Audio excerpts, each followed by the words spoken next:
प्रभु यीशु मसीह के मधुर नाम में आप सबको मैं सलाम कहता हूं। मैं इस वक्त आप लोगों के साथ एक महत्वपूर्ण विषय को आपके साथ में मैं बांट रहा हूं, तो इसलिए सब लोग अपना पूर्ण ध्यान को दे। Thank you Jesus.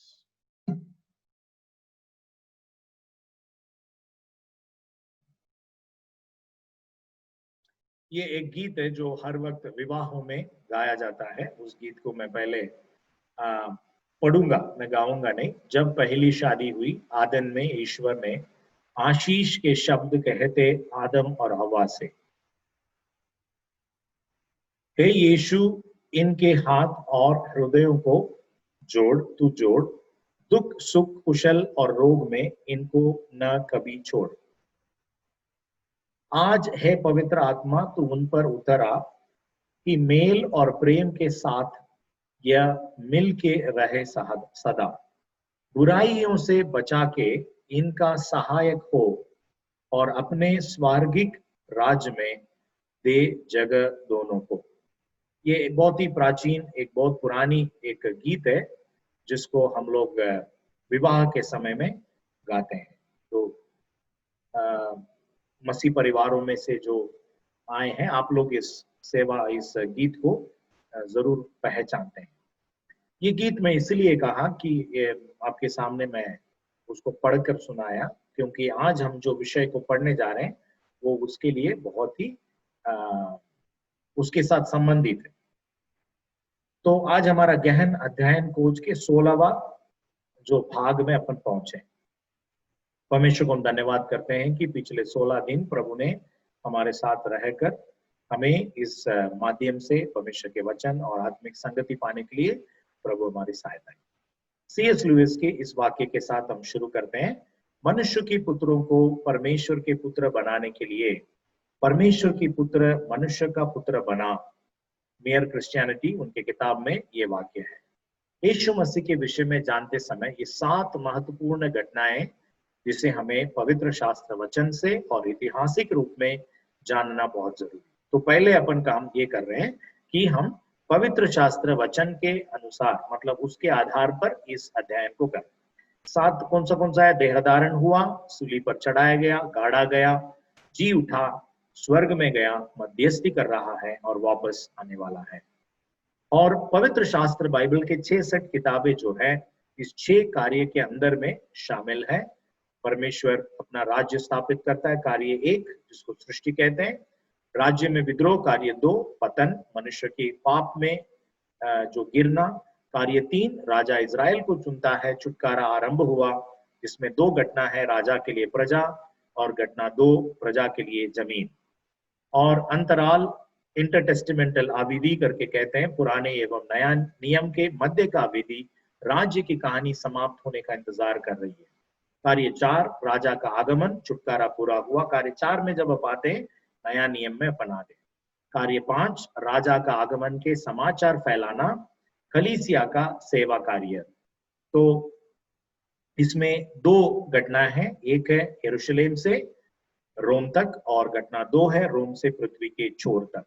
कार्य 6 राजा के पुनरागमन, छुटकारा समाप्त हुआ है।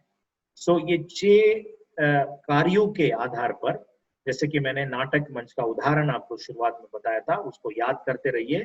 बाइबल के कोई भी जो शास्त्र भाग आप पढ़ते हैं ये 6 कार्य के अंदर ही रहता है, उसको समझना है और इस बड़े तस्वीर को अपने मन में रखकर परमेश्वर के वचन को पढ़ना है।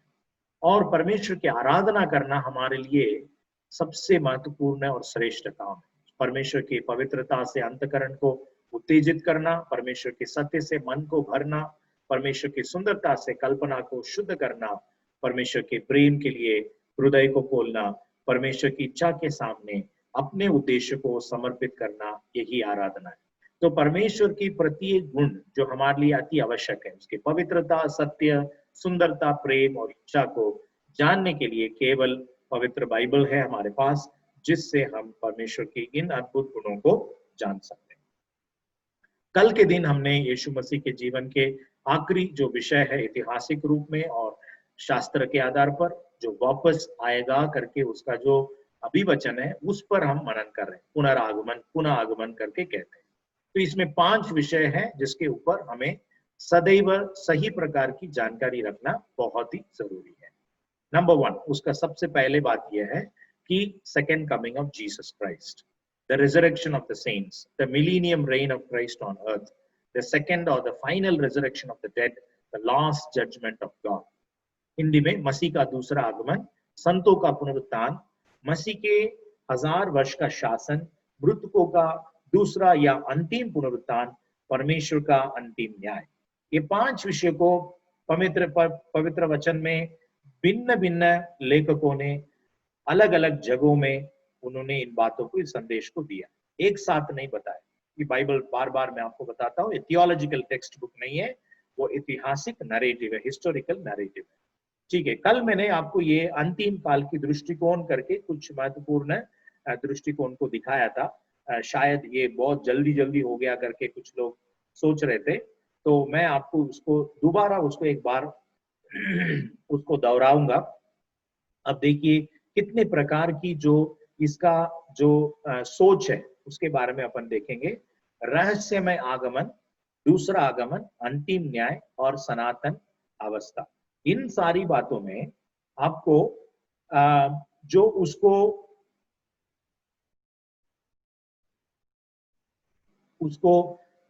कौन से समय में होने जा रहा है उसके बारे में बताने के लिए ये बातें हैं। मतलब इसमें देख लीजिए, युगवादी जो है अलग अलग रीति से वो सोचते हैं। कलीसिया का युग, क्लेश का समय 1000 वर्ष और फिर सनातन अवस्था।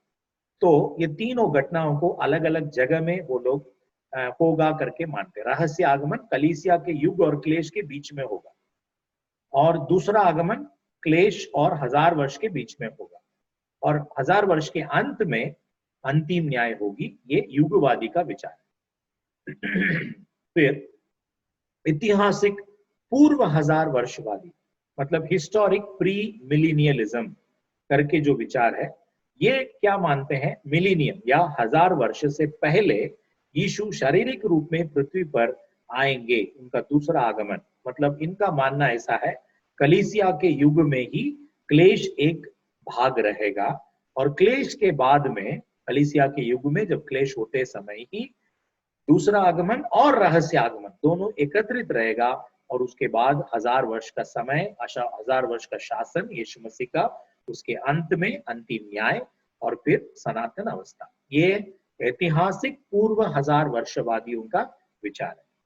और एमिलिनियलिज्म, 1000 वर्ष को नहीं मानने वाले, ये क्या कहते हैं, इनके लिए कलीसिया के युग में ही क्लेश और 1000 वर्ष दोनों होगा, और रहस्य आगमन, दूसरा आगमन, अंतिम न्याय, ये तीनों घटना कलीसिया के युग के अंत में होगा। मतलब ये कोई 1000 वर्ष अलग करके एक समय करके मानते नहीं। मतलब यीशु मसीह जब से आया, जीवित होकर पिता के पास गया, पवित्र आत्मा को भेजा, कलीसिया का युग शुरू हो गया। तो कलीसिया के युग में ही इनका मानना है कि ट्रिबुलेशन एंड मिलेनियम, मतलब क्लेश और 1000 वर्ष दोनों ये कलीसिया के युग में रहेगा, और रहस्य आगमन, दूसरा आगमन, न्याय, अंतिम न्याय एक साथ होगा। फिर इसके बाद एक चौथा विचार है आध्यात्मिक 1000 वर्षवादी, पोस्ट मिलेनियलिज्म। ये क्या कहते हैं, 1000 वर्ष के शासन काल में मसीह का शासन उनके अनुयायियों के दिलों में आध्यात्मिक रूप में रहेगा। मतलब यीशु मसीह के जो चेले हैं उनकी हृदय में वो निवास करेगा, राज्य करेगा। इसलिए खास ऐसे कोई 1000 वर्ष करके कोई चीज नहीं है। तो इनका भी मानना ऐसा है कि आध्यात्मिक रूप में परमेश्वर का राज्य मनुष्यों के हृदय में होते रहेगा। और ये भी ये कहते हैं कि अंतिम न्याय, रहस्य आगमन, दूसरा आगमन एक साथ ही होगा जब ये कलीसिया का युग समाप्त होता है और सनातन युग शुरुआत होता है। ठीक है, भूतपूर्व दृष्टिकोणवादी, प्रीटेरिज्म करके जो कहते हैं, इनका मानना ऐसा है कि ये दूसरा आगमन, रहस्य आगमन और अंतिम न्याय का जो है घटना है 70 एडी में पूरा हो चुका है। मतलब यरूशलेम जब पकड़ा गया, मतलब रोंदा गया, उस चीज को वो लोग मानते हैं और कहते हैं कि वो सब हो चुका है, सब कुछ हो चुका है। ठीक है, प्रकाशित वाक्य को हम कैसे समझना है, प्रकाशित वाक्य के आधारित पर ही सब कुछ है, ये बात हम जानते हैं। तो प्रकाशित वाक्य का चार्ट मैंने आपको अंग्रेजी में बताया और हिंदी में भी बताया। हिंदी के बाद मैं अभी आपको एक बार दोहरा दूंगा। पहला 3 अध्याय में क्या देखते हैं? यीशु मसीह का प्रकाशन और 7 कलीसिया के लिए 7 पत्र, और दूसरा आगमन के वादे के साथ प्रत्येक पत्र समाप्त होता है। चौथे अध्याय से 7वें अध्याय के बीच में परमेश्वर का सिंहासन और 7 मुहर लगाया गया पुस्तक। मसीह सब आंसुओं को पोंछ डालेगा, ये एक अभिवचन है। 8 से 11 7 तुरहियां हैं, जिसमें हम ये पढ़ते हैं मसीह युगान युग राज्य करेगा। 12 से 16 मसीह बड़ा अजगर, मतलब जो शैतान को वो नाम से पहचाना गया, और 7 कटोरी राष्ट्रों का विनाश। उसमें लिखा गया है कि तेरा निर्णय ठीक और सच्चे है। परमेश्वर के निर्णय के बारे में वहां बताया गया। 17 से 19 7 पहाड़ पर बैठी बड़ी वेश्या और मेमने की पत्नी, श्वेत घोड़ा और उस पर एक सवार। 20वां पद में 20वां अध्याय में राजा 1000 वर्ष राज्य करता है, न्याय और आग की जीत। और 21वें अध्याय में नए आकाश और नए पृथ्वी, हाँ शीघ्र आने वाला हूं करके हम पढ़ते। तो ये एक अपन कल देखे थे। आज अपन मैंने ये सारा विचार तो आपको बता दिया, एस्कटोलॉजिकल व्यूज, कौन से नजर से प्रभु यीशु के आगमन को देखा जाता है, व्याख्या करना चाहता है। परंतु एक सबसे बेहतर तरीका जो मैं उसको इस्तेमाल करता हूँ और विश्व के बहुत सारे प्रभु के लोग करते हैं, वो है इस विचार से करते हैं, राजा के बेटे के विवाह में। शुरुआत में ये चित्र आपको बताया, राजा के बेटे का विवाह। यहूदी विवाह का प्रक्रिया कैसी होती है, पहले अपन वो समझना, क्योंकि ये जो किताबें हैं जो हमारे पास में शास्त्र के रूप में उपलब्ध है, उनका पहला जो ग्राहक है, पहला जो जिन्होंने उसको पाया है, जिन्होंने पहला पढ़ा है, ओरिजिनल रीडर्स या फर्स्ट रीडर्स करके कहते हैं, वो सब लोग यहूदी लोग, प्रथम उनको ही दिया गया। फिर उसके बाद वो अनेक प्रकार के अनुवादन के साथ में आज विश्व के बहुत सारी भाषाओं में, 2000 से अधिक भाषाओं में आज पवित्र शास्त्र उपलब्ध है। सो यहूदी विवाह की प्रक्रिया को यदि अपन समझ लेते हैं, तो यीशु मसीह के आगमन के साथ में संबंधित घटनाओं को भी वचन आधारित पर योग्य रीति से समझना आसान हो जाएगा। सिद्दीकीन करके एक शब्द है यहूदियों का, इसको क्या है? अरेंजमेंट्स प्रिलिमिनरी टू बेट्रोथल, मंगनी के पहले का प्रारंभिक व्यवस्था। एक वचन अपन पढ़ेंगे, जानेंगे, 2 कुरिन्थियों 11वां अध्याय की 2 पद में, क्योंकि मैं तुम्हारे विषय में ईश्वरीय धून लगाए रहता हूं, इसलिए कि मैंने एक ही पुरुष से तुम्हारी बात लगाई है कि तुम्हें पवित्र कुंवारी की नाई मसीह को सौंप दूं। ग्रीक भाषा में हार्मोजो करके जो शब्द है, जिसका अर्थ है बेट्रोथ या मंगनी की करके रखा हूं, सगाई करके रखा हूं। ये कौन कह रहा है? प्रेरित पौलुस कलीसिया के विश्वासियों को देकर कहता है कि मैं एक ही पुरुष से तुम्हारी बात लगाई है। मतलब ये पुरुष कौन है? देखिए नीचे के वचन में लिखा है, मसीह को सौंप दो। तो मसीह यहाँ दूल्हा है और कलीसिया है उसके लिए दुल्हन के रूप में, उसके लिए समर्पित इस संसार में जीना है। वचन 45 में एक बहुत ही इंटरेस्टिंग एक पैसेज है। ये कविता के रूप में है, अलंकारिक शब्दों के साथ में, परंतु बहुत सारे सुंदर सिद्धांत इसमें है। हे परमेश्वर, तेरा सिंहासन सदा सर्वदा बना रहेगा। वचन 45 6 से 17, तेरा राजदंड न्याय का है, तूने धर्म से प्रीति और दुष्टता से बैर रखता है। इस कारण परमेश्वर ने, हाँ तेरे परमेश्वर ने तुझको तेरे साथियों से अधिक हर्ष के तेल से अभिषेक किया। देखिए यहाँ पे 2 परमेश्वर आ रहे हैं। हे परमेश्वर, तेरा सिंहासन सदा सर्वदा बना रहेगा, और फिर इस कारण परमेश्वर ने, हाँ तेरे परमेश्वर ने तुझको तेरे साथियों से अधिक हर्ष के तेल से अधिक किया गया। तो ये कौन है? पिता है और दूसरा पुत्र है। तेरे सारे वस्त्र गंधरस अगर और तेल से सुगंधित है। तू हाथी दंत के मंदिरों में तार वाले बाजों के कारण आनंदित हुआ है। तेरे प्रतिष्ठित स्त्रियों में राजकुमारियां भी है। तेरे दाहिनी ओर पटरानी ओपीर के कुंदन से विभूषित कड़ी है। हे राजकुमारी, सुन और कान लगाकर ध्यान दे, अपने लोगों और अपने पिता के घर को भूल जा, और राजा तेरे रूप की चाह करेगा, क्योंकि वो तो तेरा प्रभु है, तू उसे दंडवत कर। सोर की राजकुमारी भी भेंट करने के लिए उपस्थित होगी, प्रजा के धनवान लोग तुझे प्रसन्न करने के यत्न करेंगे। राजकुमारी महल से अति शोभायमान है, उसके वस्त्र में सुनहले बूटे खड़े हुए हैं। वो बूटेदार वस्त्र पहने हुए राजा के पास पहुंचाई जाएगी। जो कुमारियां उसके सहेलियां हैं, वे उसके पीछे पीछे चलती हुई तेरे पास पहुंच जाएगी। वे आनंदित और मगन होकर पहुंचाई जाएगी और वे राजा के महल में प्रवेश करेगी। तेरे पितरों के स्थान पर तेरे पुत्र होंगे, जिनको तू सारी पृथ्वी पर हाकिम ठहराएगा। मतलब ये एक विवाह की कविता है। It is a song that is sung during a wedding. मतलब विवाह के समय में ये गीत गाया जाता है। इसमें उस राजकुमारी के बारे में जो बताया जा रहा है, वो किस रीति से अपने आप को श्रृंगार करती है ताकि राजा उसकी ऊपर प्रसन्न हो जाए। ठीक है, मैं ऐसा करूंगा कि तेरे नाम की चर्चा पीढ़ी से पीढ़ी तक होती रहेगी। इस कारण देश देश के लोग सदा सर्वदा तेरा धन्यवाद करते रहेंगे। तो हमें यह समझना है कि यहूदी परंपरा में विभिन्न प्रकार का जो उनका जो अलग अलग प्रक्रियाएं हैं, उसमें सबसे पहले जब वो उनकी सगाई के लिए बातचीत होती है, तो यह बात होता है कि विवाह की वाचा किया जाता है। इसको उनकी भाषा में केतुबा करके कहते हैं, जिसका अर्थ है लिखित रूप में। श्रेष्ठ गीत 2:16 में लिखा है, मेरा प्रेमी मेरा है और मैं उसकी हूँ। मतलब वो पक्का हो गया एकदम, इसके पीछे अभी कोई हटने वाला नहीं है, अभी पक्का हो गया। इसलिए इस विवाह को वाचा के रूप में वे लोग मानते हैं। और मंगनी यदि हो गया, मतलब आप बाइबल में पढ़ते समय मरियम और यूसुफ के बारे में बताया गया है कि मरियम मतलब यूसुफ के मंगेतर थी।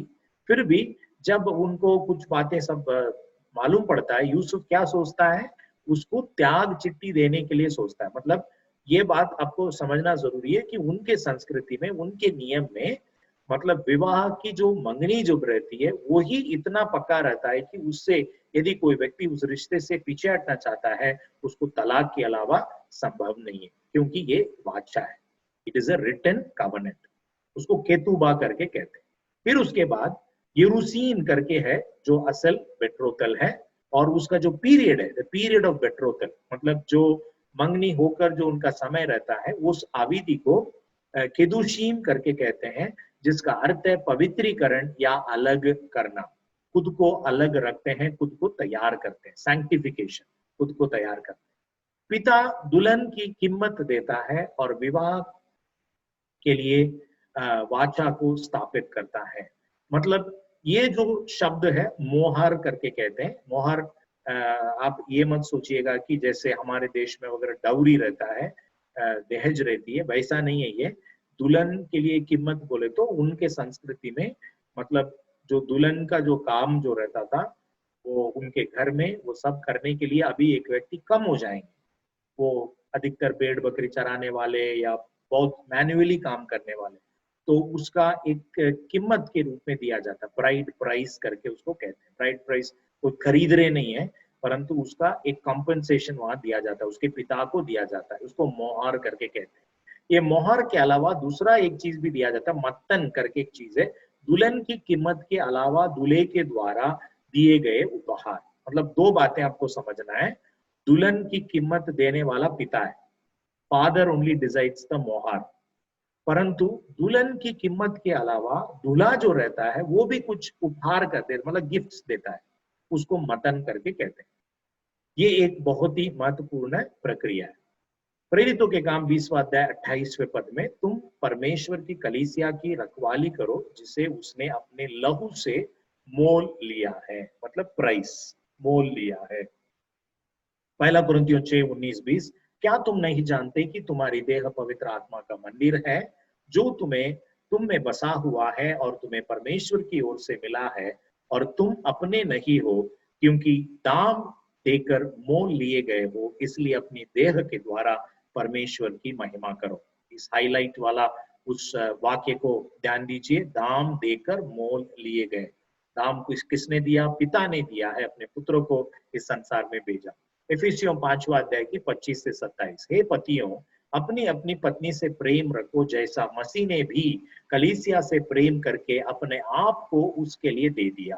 देखिए, मसीह ने कलीसिया के लिए अपने आप को दे दिया। वो उदाहरण के साथ बताया जा रहा है, हर पति अपने पत्नी के लिए उनके ऊपर प्रेम रखना है, प्रेम रखकर उनके लिए अपने आप को देना है, कि उसको वचन के द्वारा जल के स्नान से शुद्ध करके पवित्र बनाए और उसे एक ऐसी तेजस्वी कलीसिया बनाकर अपने पास खड़ी करे जिससे न कलंक, न जुरी, न कोई ऐसी वस्तु हो, वरन पवित्र और निर्दोष हो।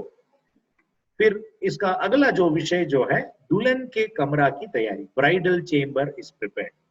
बेटा अपने पिता के घर लौटता है और दुल्हन का कमरा को तैयार करता है। ये उनकी परंपरा के अनुसार विवाह होने के पहले ही दुल्हन के लिए अलग एक कमरा तैयार किया जाता है। इसके विषय में ही प्रभु यीशु मसीह ने बोले थे, मैं पढ़ रहा हूं आपके लिए यूहन्ना 6:62, और यदि तुम मनुष्य के पुत्र को जहां वो पहले था वहां ऊपर जाते देखोगे तो क्या क्या होगा। मतलब वो कह रहे हैं कि वो कहाँ थे पहले, ऊपर था, मतलब स्वर्ग में थे। और इसके साथ यीशु मसीह ये भी कहते हैं यूहन्ना 14:2 में, मेरे पिता के घर में बहुत से रहने का स्थान है, यदि न होते तो मैं तुमसे कह देता, क्योंकि मैं तुम्हारे लिए जगह तैयार करने जाता हूं करके यहाँ पर प्रभु यीशु मसीह वो कह रहे हैं। ओके, वो और ये बात चेलों को भी बोला गया था। प्रेरितों के काम पहला अध्याय के 9 से 11 वचन, इसको पहले अपन पढ़ चुके हैं, फिर से एक बार मैं आपके लिए पढ़ रहा हूँ। ये कहकर वो उनके देखते देखते ऊपर उठा लिया गया और बादल ने उसे उनकी आंखों से छिपा लिया। और उसके जाते समय जब वे आकाश की ओर ताक रहे थे तो देखो, तो 2 पुरुष श्वेत वस्त्र पहने हुए उनके पास आ खड़े हुए और उनसे कहा, हे गलीली पुरुषों, तुम खड़े आकाश की ओर देख रहे हो, यही यीशु जो तुम्हारे पास से स्वर्ग पर उठा लिया गया है, जिस रीति से तुमने उसे स्वर्ग को जाते देखा है, उसी रीति से वो फिर आएगा। तो ये अभिवचन उनको मिला और फिर वो लोग यरूशलेम गए और पिता परमेश्वर के अभिवचन, जो पवित्र आत्मा के मतलब अभिषेक के लिए या उसके सामर्थ के लिए इंतजार किए। आखिरी है ये यहूदी विवाह के आखिरी जो कदम जो रहता है, दुल्हन लाई जाती है। मतलब इसको निस्यून करके कहते हैं। पिता द्वारा निर्धारित समय पर दूल्हा दुल्हन को उसके पिता के घर लाने के लिए ले जाता है। तो ये एक महत्वपूर्ण चीज है। आप हर जो घटनाओं को ध्यान से देखिए, प्रभु यीशु मसीह ने जो जो कहा और पवित्र शास्त्र वचन में जो वचन लिखा है, बिल्कुल इस विवाह पद्धति के अनुसार ही हो रहा है। मत्ती 24:37 अध्याय, उस दिन और उस घड़ी के विषय में कोई नहीं जानता, न स्वर्ग के दूत और न पुत्र, परंतु केवल पिता। मतलब कौन से समय में जाकर अपने दुल्हन को लाना है, ये निर्धारित करने का जो जिम्मेदारी पिता का रहता है। यूहन्ना 14:3, और यदि मैं जाकर तुम्हारे लिए जगह तैयार करूं तो फिर आकर तुम्हें अपनी यहाँ ले जाऊंगा, कि जहां मैं रहूं वहां तुम भी रहो। मतलब ये यीशु मसीह अपने चेलों से कह रहे हैं, मतलब दूल्हा दुल्हन से कह रहे हैं, मैं जगह तैयार करने के बाद आकर तुम्हें यहाँ से ले जाऊंगा, ताकि जहां मैं रहूंगा वहां पर मेरे संग में आप लोग रहें। पहला थिस्सलुनीकियों की पत्री 4 अध्याय के 13 से 18, हे भाइयों, हम नहीं चाहते कि तुम उनके विषय में जो सोते हैं, मतलब मर गए, अज्ञात रहो। ऐसा ना हो कि तुम औरों की नाई शोक करो जिन्हें आशा नहीं। क्योंकि यदि हम प्रतीति करते हैं कि यीशु मरा और जी भी उठा, तो वैसा ही परमेश्वर ने उन्हें भी जो यीशु में सो गए हैं उसी के साथ ले आएगा। क्योंकि हम प्रभु के वचन के अनुसार तुमसे यह कहते हैं कि हम जो जीवित हैं और प्रभु के आने तक बचे रहेंगे, तो सोए हुओं से कभी आगे नहीं बढ़ेंगे। क्योंकि प्रभु आप ही स्वर्ग से उतरेगा और उस समय ललकार और प्रधान दूत के शब्द सुनाई देगा और परमेश्वर की तुरही ही फूकी जाएगी, और जो मसीह में मरे हैं वे पहले जी उठेंगे। तब हम जो जीवित और बचे रहेंगे उनके साथ बादलों पर उठा लिए जाएंगे कि हवा में प्रभु से मिले, और इस रीति से हम सदा प्रभु के साथ रहेंगे। सो इन बातों से एक दूसरे को शांति दिया करो। प्रथम कलीसिया में लोग यह सोच रहे थे कि जो लोग मर गए हैं वो फिर उनका हाल क्या होगा, यीशु का आगमन तो नहीं आया है, तो फिर वो शायद नष्ट हो गए। तो इसलिए प्रेरित पौलुस उनको समझा के बता रहे हैं कि ऐसा नहीं होने वाला है। प्रभु के जो आगमन, रहस्य आगमन रहते समय में वो लोग पहले उठेंगे और फिर हम उनके साथ में मिलेंगे। ओके, आगे बढ़ेंगे अपन। फिर उसके बाद एक और महत्वपूर्ण घटना है, जब दुल्हन वहां पहुंच जाती है, दुल्हन को शुद्ध किया जाता है। मिखवा, इसको मिखवा करके कहते हैं, रिचुअल इमर्शन। विवाह से पहले दुल्हन की अनुष्ठान शुद्धि किया जाती है, एक रिचुअलिस्टिक इमर्शन। उसको स्नान किया जाता है, उसको कुछ शुद्धिकरण की कार्य किया जाता है। पहला कुरिन्थियों 3 अध्याय 12 से 15। और यदि कोई इस नेव पर सोना या चांदी या बहमुल पत्थर या कांटे या घास या फूस का वस्त्र रखता है, तो हर एक का काम प्रकट हो जाएगा, क्योंकि वो दिन उसे बताएगा, इसलिए कि आग के साथ प्रकट होगा और वह आग हर एक काम परखेगी कि कैसा है। जैसा जैसा जिसका काम उस पर बना हुआ स्थिर रहेगा, वह मजदूरी पाएगा। और यदि किसी का काम जल जाएगा तो हानि उठाएगा, पर वो आप बच जाएगा, परंतु जल जाएगा, उसका काम जो है वो जल जाएगा। प्रकाशित वाक्य 19वां अध्याय पे देख लीजिए 7 और 8वें पद में, आओ हम आनंदित और मगन हो और उसकी स्तुति करें, क्योंकि मेमने का भाग आ पहुंचा है और उसकी पत्नी ने अपने आप को तैयार कर लिया और उसको शुद्ध और चमकदार महीन मलमल पहनने का अधिकार दिया गया, क्योंकि उस महीन मलमल का अर्थ है पवित्र लोगों के धर्म के काम है। देखिए प्रियो, यहाँ पर ये जो शब्द इस्तेमाल किया गया है वो अलंकारिक शब्द है, परंतु जो विषय जो है उसको हमें समझना, ये यहूदी विवाह प्रक्रिया के आधारित पर ही ये सारी बातें आपको दिख रहा है। और फिर ये घोषणा दी जाती है, मतलब मत्ती 25 में कल भी अपन पढ़े, कुंवारियों की जो दृष्टांत में वो दूल्हा आ रहा है करके घोषणा दिया गया, तुरही फूका जाएगा, उसी के लिए तुरही फूकते हैं, तब वो सब लोग समझ लेते हैं और खास करके दुल्हन समझ लेती है दूल्हा आ रहा है। ओके, विवाह समारोह कैसी होता है? It is a private ceremony, एक अंतरंग विवाह का समारोह है, मतलब सबके सामने पब्लिकली होने वाला नहीं है, सिर्फ परिवार के सदस्य रहते हैं। जैसे कि अभी हमारा कोविड-19 की शादियां जैसा हो रहा है, घर के अंदर 2 परिवार मिलते हैं और विवाह होता है। यहूदी असली में प्राचीन यहूदियों के विवाह इसी तरह होता था, मतलब वो प्राइवेट सेरेमनी होता है जिसमें दूल्हा दुल्हन और दोनों के परिवार के सदस्य। फिर एक महत्वपूर्ण चीज है पूर्ण समापन, कंज्यूमेशन करके कहते हैं कि ये जो विषय जो है ये बहुत महत्वपूर्ण है। दुल्हन के कमरे में एकांत स्थान में दूल्हा और दुल्हन विवाह को पूर्ण करते हैं। विवाह की जो मतलब जो है, मकसद है, उस मकसद को वे लोग एकांत स्थान में, मतलब एक बंद कमरे के अंदर, दुल्हन के कमरे में वो पूर्ण करते हैं। इसको पूर्ण समापन करके कहा जाता है, कंसुमेशन। तो आजकल ये कैनोपी जो बताया जाता है एक मंडप के रूप में, प्राचीन यहूदियों का एक अलग तरीके से, और अभी के आधुनिक दुनिया में अभी के यहूदियों के विवाह इस तरह से होता है। बहुत फर्क आ गया है इसमें, बहुत सारी चीजें जो है प्राचीन विवाह के रीति पर नहीं हो रहा है, मॉडर्नाइज हो गया, परंतु आइडिया तो सेम है। ओके, फिर उसके बाद अंत में एक चीज होता है, विवाह का भोजन। ये विवाह के भोजन में सब लोग शामिल हो जाते हैं। काना गांव के उस विवाह में प्रभु यीशु मसीह शामिल हुए थे, जो कहानी अपन पढ़ते हैं वो विवाह का भोजन है, असली विवाह नहीं, क्योंकि विवाह जो रहता है वो प्राइवेट सेरेमनी रहती है, एकांत में कुछ लोगों के बीच में, परिवार के खास करके माता पिताओं के सामने उनका विवाह होता है। ओके, अभी तक अपन ने 7 विषयों को पढ़ा। देह धारण हुआ, सूली पर चढ़ाया गया, गाड़ा गया, जी उठा, स्वर्ग में गया, मध्यस्थी कर रहा है और वापस आएगा। सो अभी वापस आएगा करके जब अपन पढ़ लिया, तो यीशु मसीह कैसे वापस आएंगे, क्यों वापस आएंगे, अभी तक मैंने बहुत सारे वचन आपको बताया कल के दिन और आज के दिन में। तो अनेक प्रकार की दृष्टिकोण क्यों बनता है उसका कारण मैं बता देता हूँ। कई लोग जो है बाइबल को अपने विचारों पर पढ़ते हैं, उनके मन में पहले से पूर्व विचार को रख कर पढ़ते हैं, ऐसा होना चाहिए। जैसा कि उदाहरण के लिए रोमन कैथोलिक जो कलीसिया है वो नरक को बहुत ज्यादा पब्लिसिटी किया था, क्योंकि नरक के आग में तुम नष्ट हो जाओगे करके लोगों को डरा डरा कर वो अपने कलीसिया के अंदर में लोगों को जमा कर रहे थे। तो ये एक प्रकार का गलत उपदेश है। ऐसे बहुत सारे गलत उपदेश, मनुष्य द्वारा लाया गया गलत उपदेश आज भी बहुत सारे कलीसियाओं में हमको मिलता है।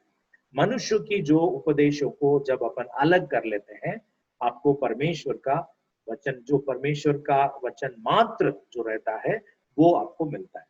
मतलब हर वक्त कोई उपदेश को जब आप सुनते हैं, ये प्रश्न पूछना जरूरी है, इसका स्रोत कहाँ से है, कौन का है? क्या पवित्र शास्त्र से आप इस बात को बोल रहे हैं या कोई मनुष्य ने कहा?